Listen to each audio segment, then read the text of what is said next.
இந்த தடையோட சீமான் கட்சி முடிஞ்சு போயிடும், விஜய் கட்சி முடிஞ்சு போயிடும். வாக்களிக்க போகின்ற ஒரு பெண்ணும் ஒரு குடும்ப பெண்ணும் விஜய்க்கு வாக்களிக்கும். நான் வாழ்வது போல நீங்கள் வாழலாம், நான் உங்களுக்கு முன்மாதிரியான வாழ்க்கை உடையவன் என்று சொல்ல விஜயால் முடியவில்லை. பொய் சொல்வது தனிப்பட்ட விவகாரம், ஒழுக்கக்கேடாக நடப்பது தனிப்பட்ட விவகாரம், திருடுவது தனிப்பட்ட விவகாரம், எல்லா தவறான நடைகளும் தனிப்பட்ட விவகாரம். இதை ஒரு நியாயமாக வைத்தால் அது பெண்களுக்கு மட்டும் தானே இருந்திருக்கு இல்லையா? என்ன ஒருவளுக்கு ஒருத்தன் தானே இருந்திருக்கு, ஒருத்தனுக்கு ஒருத்தின்னு இருந்திருக்கா நான் தமிழ் சமூகத்தில்? அவை பொது ஒழுங்காக முன்வைக்கப்படலாமா? ஒரு தலைவன் அதை முன்வைத்து பேசலாமா? அது ஒத்தில்லை என்று சொல்லலாமா? எப்படி உன்னால் இதெல்லாம் சொல்ல முடியும்? என் மாமன் சரிதான், என்ன பெரிய இதெல்லாம் ஏங்க? இது மாதிரி முட்டாள்தனமான இலவசத்தை எவனா அறிவிப்பானா? முட்டாள்தனமான இலவசம் இல்லையா? பேருந்து தமிழ்நாடு முழுவதும் இலவசமாக ஓடும் என்று சொல்வதை போல இதை 11% வளர்ச்சி என்னால் ஏற்பட்டது என்றால் உன்னால் என்ன 1% வளர்ச்சி கூட ஏற்படவில்லை என்று நான் சொல்லுகிறேன். வணக்கம். நம்மோடு இன்று இணைந்திருப்பவர் தமிழ்நாடு தன்னுரிமை கழகத்தின் நிறுவனர் பழக்கருப்பையா அவர்கள். வணக்கம் சார். அப்புறம் இன்னொரு புதிய கூட்டணி, மிகப்பெரிய பலமான கூட்டணி அமைஞ்சிருக்கு, நாங்கள் இந்த தேர்தலை வேறொரு திசைக்கு கொண்டு போக போகிறோம் அப்படின்னு ராமதாஸும் சசிகலா அவர்களும் ஒரு கூட்டணியை அமைச்சிருக்காங்க. அவர்கள் என்ன செய்ய போகிறார்கள்? தமிழ்நாடுடைய அரசியலையே மாற்ற போகிறோம், ஒரு நடுக்கத்தை உருவாக்க போகிறோம், எங்கள் கூட்டணியில் 234 தொகுதியிலையும் ஆளை நிப்பாட்ட போகிறோம்னு சொல்லியிருக்காங்க. சரி, அதாவது ஒரு பொய் ஒரு மாதம் நின்றால் போதும் என்று நினைக்கிறார்கள். ஒரு பொய் ஒரு மாதம் நின்றால் போதும், அடுத்த மாதம் 1ஆம் தேதி இந்த பொய் கலகலத்து போய்விடும். ஆனாலும் அவர்கள் தங்களை தாங்களே ஏமாற்றிக் கொள்வது. நான் சொல்லுகிறேன், இன்பத்தை இருந்து அடையாமல் தானே அடைவது போன்றது. தங்களை தாங்களே ஏமாற்றிக் கொள்வது. எவ்வளவு நாளைக்கு ஏமாற்றிக் கொள்வீர்கள்? ஒரு மாதம் ஏமாற்றிக் கொள்ளலாம், பிறகு உங்களுக்கு மனம் சோர்ந்து விடும். இல்லை, ஏன் அவங்களால பெரிய அளவில் சின்ன அளவில் கூட சில தொகுதியில் கூட இப்போ தென் மாவட்டங்கள்லையும் இல்லை அவர் வட மாவட்டம் எந்த தொகுதியிலும் அவர்கள் வெற்றி பெற மாட்டார்கள். இல்லை, வெற்றி பெற வேண்டாம், நீங்கள் வாக்கு சதவீதத்தை என்டிஏ கூட்டணியில பிரிக்கலாம்ல. ஏன்னா 2 பேருமே என்டிஏ கூட்டணிக்கு எதிராக தான் இருக்கிறாங்க. அவரு அன்புமணி ராமதாஸுக்கு எதிராக இருக்கிறாரு, இவங்க எடப்பாடிக்கு எதிராக நிற்கிறாங்க. என்னுடைய கருத்து என்ன என்றால், தேர்தல் வர வர வர வர 5 கூட்டணி இருக்கிறது. தேர்தல் வர வர வர வர திமுக அகற்றப்பட வேண்டும் என்ற நிலைக்கு ஒரு வாக்காளன் வந்துவிட்டால் பிறகு இவனை அகற்றுவதற்கு எவன் மாற்றாக இருக்கிறான் என்றுதான் யோசிப்பார்களே தவிர, சும்மா போய் விஜய்க்கு போடுவோம், ராமதாஸ் சின்னம்மா கூட்டணிக்கு போடுவோம் என்றெல்லாம் நினைக்க மாட்டார்கள். தங்களுடைய வாக்கு வீணாகி விடும் என்று நினைப்பார்கள். இல்ல, அவங்க 2 பேருமே நம்பி இருக்கிறது மேக்சிமம் சாதிய ஓட்டு தானே. யாரு? ராமதாஸும் சசிகலா அவர்களும். இப்போ தென் மாவட்டங்கள்ல கொஞ்சம் இவங்க பிரிச்சாங்கன்னா என்டிஏவுக்கு அதிமுகவுக்கு, அவரு கொஞ்சம் வட மாவட்டங்களில் பிரிப்பார்ல. கடைசி நேரத்தில் மக்கள் வீணாக வேண்டாம் இந்த வாக்குகள் பலருக்கு போடப்பட்டு என்று கருதி அவர்கள் ஒன்று ஸ்டாலினுக்கு போட வேண்டும், இல்லாவிட்டால் எடப்பாடிக்கு போட வேண்டும் என்ற முடிவுக்கு தான் வருவார்கள். அதனால இந்த கட்சிகளெல்லாம் காணாமல் போயிடும். இல்லை, திராவிட கட்சிகளை தாண்டி மக்கள் வாக்களிக்க மாட்டாங்கன்னு சொல்றது எப்படி? பெரும்பு எனக்கு இந்த தேர்தலில் தங்களுடைய முதலில் யார் இறக்கப்பட வேண்டும், பிறகு அவரை இறக்குவதற்குரிய வல்லமை யாருக்கு இருக்கிறது, இந்த வகையில் சிந்திப்பார். சிந்திக்கின்ற போது ஸ்டாலின் தோற்கடிக்கப்பட வேண்டும் என்றால் எடப்பாடி தான் அந்த இடத்தை நிரப்ப முடியும் என்கின்ற போது தங்களுடைய வாக்குகள் விஜய்க்கும் சீமானுக்கும் சின்னம்மாவுக்கும் போக வேண்டும் என்று அவர்கள் நினைக்க மாட்டார்கள். இல்லை, அப்படி நினைக்காலுமே உங்களுக்கு சீமான் 8%, 10% வாக்கு வாங்குறாரு. எப்படி நினைக்காம நீங்க 8%, 12 என்று இப்படியே போய் கடைசியில் 35% வாக்கு சீமான் வாங்குகிறார் என்று சொல்லிவிட வேண்டியது. இல்லை, அப்புறம் எப்படி நீங்க நினைக்கலன்னா எப்படி 10% வாக்கு வாங்கியிருப்பாரு? இந்த தடையோட சீமான் கட்சி முடிஞ்சு போயிடும், விஜய் கட்சி முடிஞ்சு போயிடும். ஏன்னா 2-3% ஓட்டு வாங்குவார் சீமான். இந்த தரம் போன தரம் நடக்காது, இந்த தரம் நடக்கும். அதனால அந்த வாக்கு சதவீதம் குறைகிற போது சீமானுக்கும் சரி, ராமதாஸ் சின்னம்மா கூட்டணிக்கும் சரி, பிறகு அந்த கட்சிகளெல்லாம் காணாமல் போயிடும். அப்புறம் நம்ம கமல்ஹாசனை பயன்படுத்தின மாதிரியே திமுக விஜயை பயன்படுத்துது அப்படின்னு எதிர்கட்சி பயன்படுத்துற மாதிரியே, கமல்ஹாசனை பயன்படுத்துகிற மாதிரியே விஜயை திமுக பயன்படுத்துகிறாங்க. அதாவது எதிர்வாக்குகள் அதிமுகவுக்கு போயிடக்கூடாது அப்படிங்கிற மாதிரி பயன்படுத்துகிறாங்க அப்படின்னு சொல்கிறாங்க.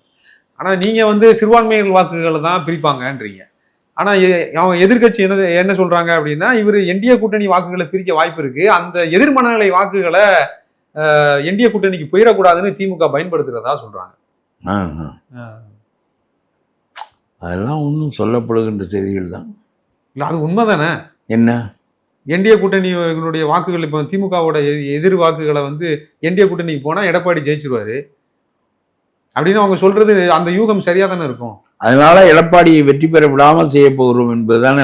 அதுக்கு ஏன் விஜய் பயன்படுத்தக்கூடாதுன்றாங்க. நாமும் அதுதான் சொல்லுகிறோம். அவர் யாருடைய வாக்குகளை பிரிக்க போகிறார் என்பது பற்றி இப்பொழுது 2 கருத்துக்கள் வந்து விட்டன. ஒன்று, சிறுபான்மை வாக்குகளை பிரிக்கிற காரணத்தினால் திமுகவுக்கு பாதகமாக அமையும். இன்னொன்று, இன்னொரு பகுதி வாக்குகளை பிரிப்பது நம்முடைய எதிரணி வாக்குகளை பிரிப்பதாகும் என்று. ஆகவே 2 கட்சிகளுக்கும் அவரால் பாதிப்பு ஏற்படும். முன்பு போல முழுமையாக இவர் பாதிப்பை ஏற்படுத்துவார் என்ற நிலை இப்பொழுது இல்லை. இதில் பெரிய அளவில் ஏன் எதனால இந்த சங்கீதா மேட்ரு, அப்புறம் அந்த கரூர் விஷயம், அதனாலயா? சங்கீதா விஷயம், அவங்களோட ஒய்ஃப் சங்கீதா விவகாரத்து விஷயம், இல்லை கரூர் விஷயத்தினால அவர் பின்தங்கிட்டாருன்னு நினைக்கிறீங்களான்ற? இல்லை, அது கண்டிப்பாக ஒரு பின்தங்களை ஏற்படுத்தும் விஜய்க்கு. வாக்களிக்க போகின்ற ஒரு பெண்ணும் ஒரு குடும்ப பெண்ணும் விஜய்க்கு வாக்களிக்க மாட்டார். இவர் முதலமைச்சராக வேறு ஆகி இதுதான் உலகத்தின் பொது நீதி என்ற நிலை ஏற்பட்டு விடக்கூடாது, நம்முடைய குடும்பங்கள் கலைந்து விடும், நம்முடைய வாழ்க்கைக்கு வெறு பெரிய அச்சுறுத்தல் விஜயினுடைய ஒழுங்கு என்று ஒவ்வொரு பெண்ணும் நினைப்பார். ஏனென்றால் நம்முடைய வீட்டுக்கு ஒரு அந்த நடிகை வந்து விடுவாளோ என்ற அச்சம் அவர்களுக்கு ஏற்படும் நமக்கு எதிராக. அந்த அளவுக்கு கலாச்சார கட்டுப்பாட்டோட தமிழ்நாட்டில் இவர்கள் சும்மா அது ஒரு தனிப்பட்ட விவகாரம் என்று சொல்கிறார். தனிப்பட்ட விவகாரம் அதாவது இந்த நாட்டில் பொய் சொல்லுகிறான் ஒருவன் என்றால் அது தனி மனித விருப்பம் என்று சொன்னால் பொது ஒழுக்கம் கெட்டுவிடும். பொய் சொல்லுகிறான் என்பது ஒரு அரசியல் கட்சி பொய் சொல்லுகிறது. நாம் பொய் சொல்லுகிறது என்று ஏன் சொல்லுகிறோம் என்றால் பொது ஒழுக்கத்திற்கு மாறானது. உண்மையை சொல்லு, கருத்து ரீதியாக மோது, நீ வெற்றி பெறு, அதை பற்றி பேச்சில்லை. பொய்யை சொல்லி எப்படி வெற்றி பெறுவது? திருட்டு வாக்குகளின் மூலம் எப்படி வெற்றி பெறுவது? அண்டா குண்டா கொடுத்து எப்படி வெற்றி பெறுவது? இதெல்லாம் நல்ல போக்குகள் இல்லை. அதுபோல் ஒரு குடும்ப அமைப்பை சிதைக்கின்ற போக்கு நல்ல போக்கு இல்லை. இதை ஒரு பெண்ணும் ஒப்புக்கொள்ள மாட்டார். கனிமொழி மாதிரி இருக்கிறவர்கள் அது பெண் சுதந்திரம் என்று சொல்வார்கள். அது சொல்லிவிட்டு போட்டோம். கனிமொழி அல்ல தமிழ்நாட்டு பெண்ணினுடைய முன்மாதிரி. நான் உங்களுக்கு சொல்கிறேன், ஒரு பெண்ணினுடைய சுதந்திரத்தில் எனக்கு ஒன்றும் மறுப்பில்லை, அவளுடைய கணவனுக்கும் மறுப்பில்லை என்றால் நீங்கள் 3 தடவை திருமணம் செய்து கொள்கிறீர்கள், 3 தடவை அந்த பெண்ணும் சரியாக இருக்கிறார், அதில் என்ன வேறுபாடு இருக்கிறது? ஆக ஆனாலும் இது போன்ற நிலைகள் உலகத்தின் பொது ஒழுங்கை கெடுத்துவிடும். இதை பொது ஒழுங்காக மாற்ற முடியாது என்று நான் சொல்கிறேன். ஒரு மனிதனுடைய தனி மனித விவகாரம், நான் வாழ்வது போல நீங்கள் வாழலாம், நான் உங்களுக்கு முன்மாதிரியான வாழ்க்கை உடையவன் என்று சொல்ல விஜயால் முடியவில்லை. என்னுடைய சகோதரி, அவளுக்கு நான் மாமன் சீர் கொடுப்பேன், என்னுடைய பெண்களுக்கு நான் தங்கம் கொடுப்பேன், அப்புறம் எல்லா பஸ்ஸிலும் ஏறி இறங்கலாம், காசு கிடையாது, இப்படி தான் சொல்லுகிறாரே தவிர என்னுடைய தங்கை என்று பொது நீதி பேசுகிறாயே, அந்த நீதி சரியான நீதி.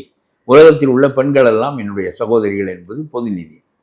அதுபோல நீ உன்னுடைய வாழ்க்கை முறையை தமிழ்நாட்டு மக்கள் முன்மாதிரியாக எடுத்துக்கொள்ளும் வகையில் தான் நான் வாழ்கிறேன் என்று சொல்ல முடியாமல் இது தனிப்பட்ட விவகாரம் என்று எதற்கு சொல்லுகிறாய்?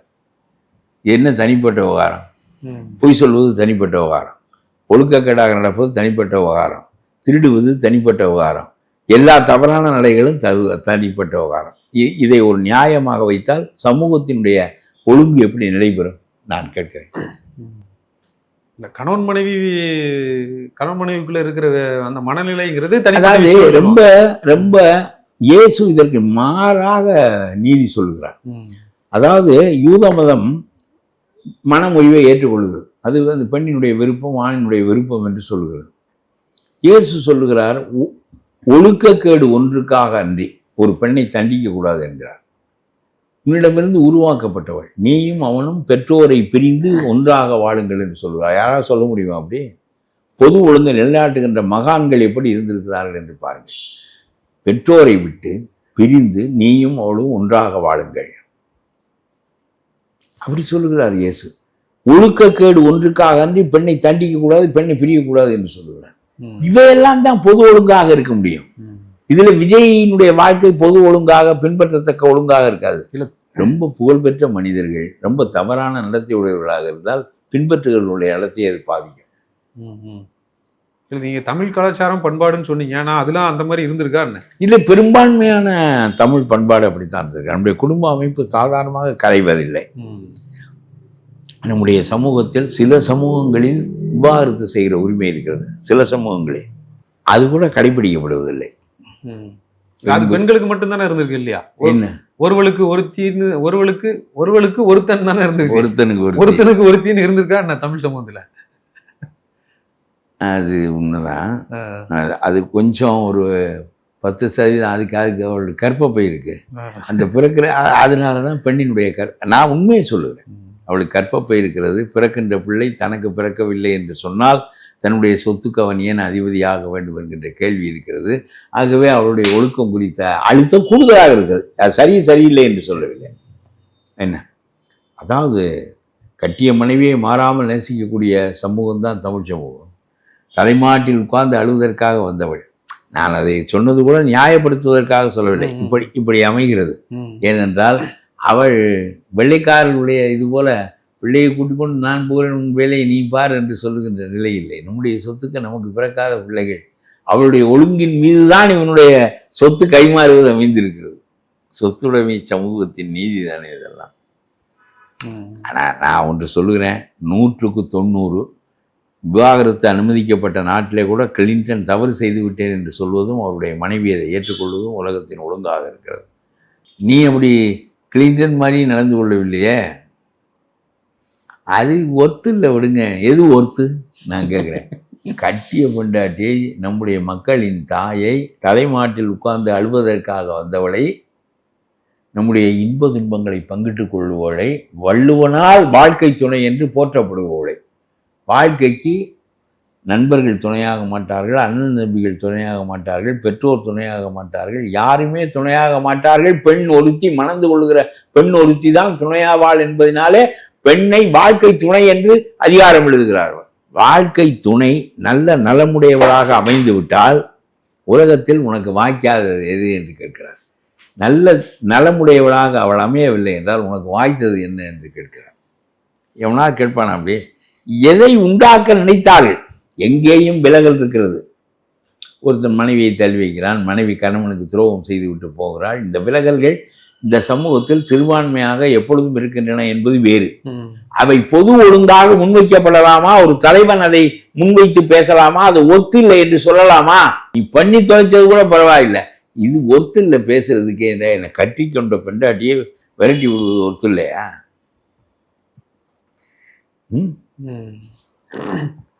அதெல்லாம் சரியில்லை. இவர் முன்மாதிரியான நடத்தைக்குரிய தலைவன் இல்லை, அதை விடுங்கள். அவரிடம் கொள்கைகளும் இல்லை. அவர் பஸ்ஸில் ஏறி கும்பகோணத்துக்கு போகலாம், கன்னியாகுமரிக்கு போகலாம்னா 2 மாதத்தில் மூட வேண்டிதான் எல்லா பேருந்தையும். எல்லா பஸ்ஸுகளும் கடனில் இருக்கா? அந்த கடனை வங்கிகள் கொடுக்குது, உலக வங்கி வரையிலும் கொடுக்குது. கடனை பணத்தை கட்டினா தான் லேலண்டுக்காரன் உனக்கு பேருந்து கொடுப்பேன்.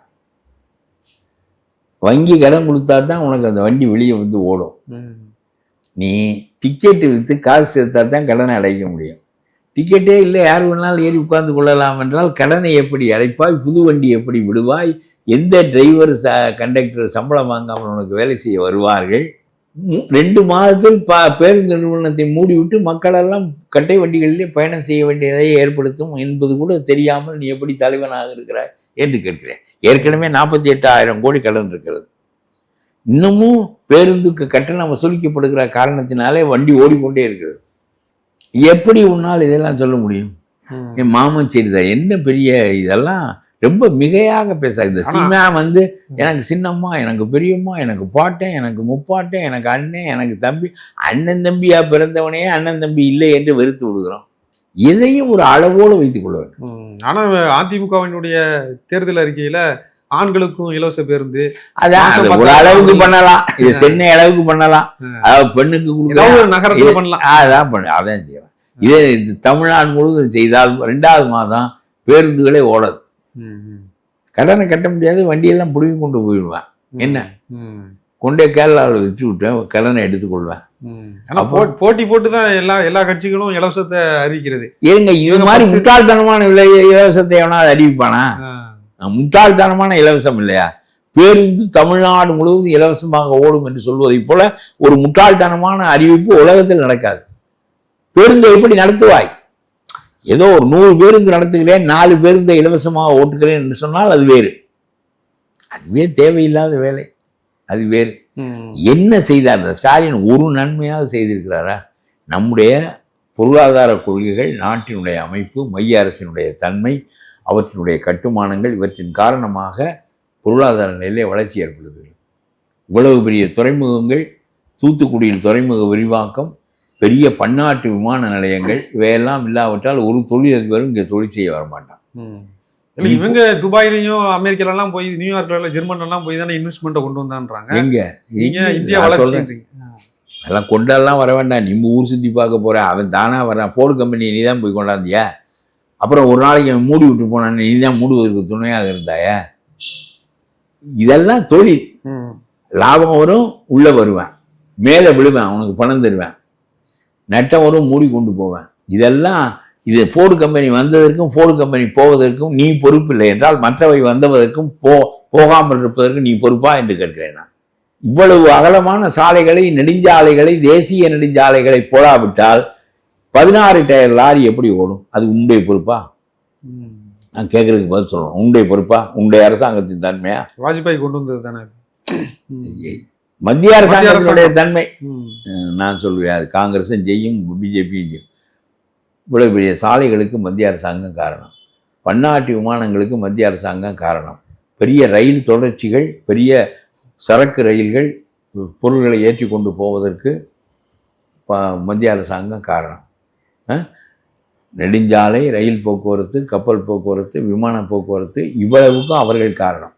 இதுபோக நீ இன்றைக்கு இலவச அரிசி என்று பெருமையாக சொல்லிக் கொள்கிறாயே, இதை அவன் தான் கொள்முதல் செய்து உனக்கு மானியத்திற்கு தருகிறேன். அந்த கேள்வி பதில புரிந்து கொள்ள விடாது. நீ இலவச அரிசி என்று 20 கிலோ போடுகிறாயே, இதற்கு பணம் அவன் கொடுக்குறான், நீ அளந்து வாங்குகிறாய், நீ இதை அளந்து போடுகிறாய், நீ போடுவது போன்ற ஒரு தோற்றத்தை ஏற்படுத்துகிறாய். நீயா செய்கிறாய் இதை என்று கேட்கிறேன் நான்.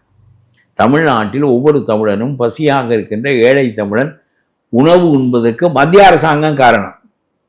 120 நாள் வேலை திட்டம், 125 நாள் வேலை திட்டம் வருவதற்கும் உனக்கு வேலை பெறுவதற்கும் மத்திய அரசாங்கம் காரணம். நீ என்ன செய்து விட்டாய் என்று கேட்கிறேன் நான். என்ன இவ்வளவு வளத்திற்கும் 11% வளத்துக்கும் நான் தான் காரணம் என்று சொன்னால், துறைமுகம் வேண்டாம், ரயில் பாதைகள் வேண்டாம், நெடுஞ்சாலைகள் வேண்டாம், பன்னாட்டு விமான நிலையங்கள் வேண்டாம், ஒருத்தனைங்க வர மாட்டேன். இதுக்கு எத்தனை கோடி ரூபாயை மத்திய அரசாங்கம் செலவு செய்கிறது அந்த கட்டுமானங்களுக்கு? இந்த கட்டுமானங்கள் இருந்தால் தான் ஃபோர்டு கம்பெனி வரும். இதுல உண்பங்கு என்ன? லஞ்சம் வாங்கியது, நிலம் கொடுப்பது, குறைவான விலைக்கு கொடுப்பது, காசு வாங்குவது. இல்ல இந்த கட்டுமானங்கள்லாம் மற்ற மாநிலங்களை எல்லா இடத்திற்கும் அவன் தான் பொறுப்பு என்று நான் சொல்லுகிறேன். ஆகவே இந்த 11% வளர்ச்சி பெறுவதற்கு தமிழ்நாடு அரசாங்கம் பொறுப்பில்லை. வேலை வாய்ப்பு 2 பேருக்கும் பங்குண்டு என்பதை நான் ஒப்புக்கொள்கிறேன், அது வேறு.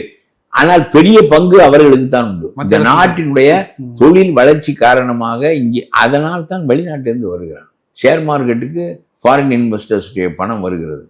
இங்கே உள்ள தொழிற்சாலைகள் எப்படி இயங்குகின்றன என்பதை பொறுத்து அது வருகிறது. கொஞ்சம் வீழ்ச்சி அடைஞ்சால் பணத்தை பிடிங்கி கொண்டு ஓடி விடுவானோ. 2க்கும் உனக்காக நீ பொறுப்பில்லை என்று சொல்கிறேன் நான். 11% வளர்ச்சி என்னுடைய காலத்தில் ஏற்பட்டது.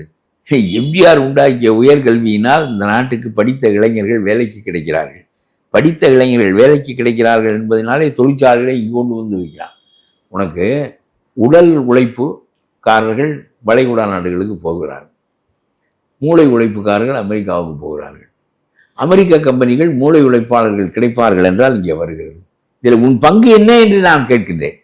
இதில் 11% வளர்ச்சி என்னால் ஏற்பட்டது என்றால் உன்னால் என்ன 1% வளர்ச்சி கூட ஏற்படவில்லை என்று நான் சொல்லுகிறேன். விவாதிப்போம் வா என்று பேசுகிறேன். அந்த உள்கட்டமைப்பை கொண்டு வரதுக்கு நாங்க அதுதான் கடன் வாங்கணும் அப்படின்னு. உள்கட்டமைப்பு தேசிய நெடுஞ்சாலை, உள்கட்டமைப்பு துறைமுகங்கள், உள்கட்டமைப்பு பன்னாட்டு விமான நிலையங்கள், உள்கட்டமைப்பு. ஒரே ஒரு காரியம், தமிழ்நாட்டில் கல்வி அறிவுடைய இளைஞர்கள் வேலைக்கு தேவை. ஏனென்றால் அது தொழில்நுட்ப தொழில். அதை எம்ஜிஆர் செய்தார். நீ என்ன செய்தாய்? எம்ஜிஆர் நாடு முழுவதும் தனியாரிடம் கல்லூரிகளை கொடுத்து கிராமமெல்லாம் பொறியியல் கல்லூரி இருந்து விட்டது. நான் நெடுஞ்சாலைகளில் போகிறேனே, பார்த்தா அங்கே ஒரு பொறியியல் கல்லூரி, விழுப்புரம் நெடுஞ்சாலையில் ஒரு பொறியியல் கல்லூரி ஒரு கிராமத்துக்கு பக்கத்தில் இருக்கும். அப்புறம் இந்த பெரம்பலூருக்கு பக்கத்தில் ஒரு பொறியியல் கல்லூரி, மருத்துவக் கல்லூரி இருக்கும். இதெல்லாம் நினைத்து பார்க்க முடியுமா? தனியார்களிடம் விட்டு அவர்கள் சுரண்டினார்கள் என்பது ஒரு பக்கம் இருந்தாலும் நாட்டில் அறிவு வளர்ச்சி ஏற்பட்டது, தொழில்நுட்ப வளர்ச்சி ஏற்பட்டது, இளைஞர்கள் தங்களுடைய வேலை வாய்ப்புகளை பெற்று வளமடைவதற்கு அது காரணமானது. நீ என்ன செய்தாய்? படிக்க வச்சதே நாங்கள் தான்றாங்க. கிறுக்கு, அவனுக்கு மூளை இல்லை. இதை எடுத்து அவங்க சொல்லிட்டே இருக்காங்க, படிக்க வச்சதே திராவிட கட்சிகள். அது உண்மை அல்லாத சொல்லுவான், எல்லாம் நான் தான் காரணம் தான். சமூக நீதியை நிலைநாட்டுறது, தொடர்ந்து படிக்க வச்சது, சமூக நீதியை படிக்க வச்சது, சமூக நீதி நீதி கட்சி காலத்திலிருந்து வருகிறது. அதை பெரிய அளவுக்கு வளர்த்தது அம்மா.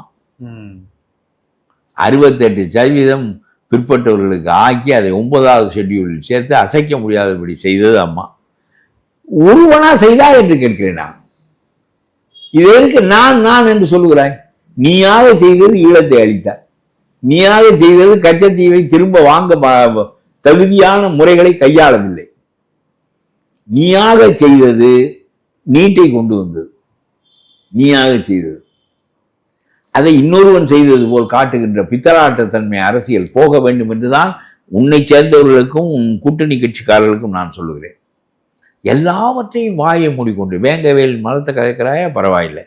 சாம்சங் தொழிலாளர்களுடைய வயிற்றில் அடிக்கிறாயா, பரவாயில்லை. ஆனால் மோடி வந்து விடக்கூடாது, அதுக்காகத்தான் எங்களோடு சேர்கிறோம். மலம் கலந்தால் என்ன, அது என்ன, அந்த கொட்டி விட்டோம் அல்லவா அந்த தொட்டியில் இருந்ததை, இப்பொழுது வேறு தொட்டி கட்டி வேறு நீரை குடித்து கொள்கிறோம். மோடி வந்து விட்டால் என்ன செய்வது? மோடி என்ன செய்து விடுவார்? மோடியா நாடாளப் போகிறார்?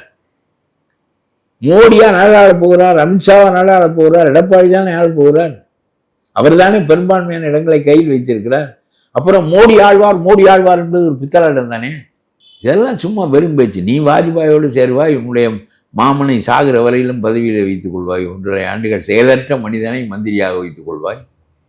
எல்லாவற்றையும் நீங்கள் தான் செய்தீர்கள்.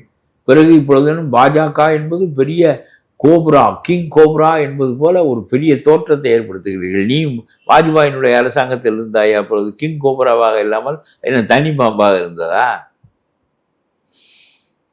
சும்மா பித்தலாட்ட அரசியல். உங்களுடைய கருத்துக்களை மிக தெளிவாக முன் வச்சதுக்கு ரொம்ப நன்றி.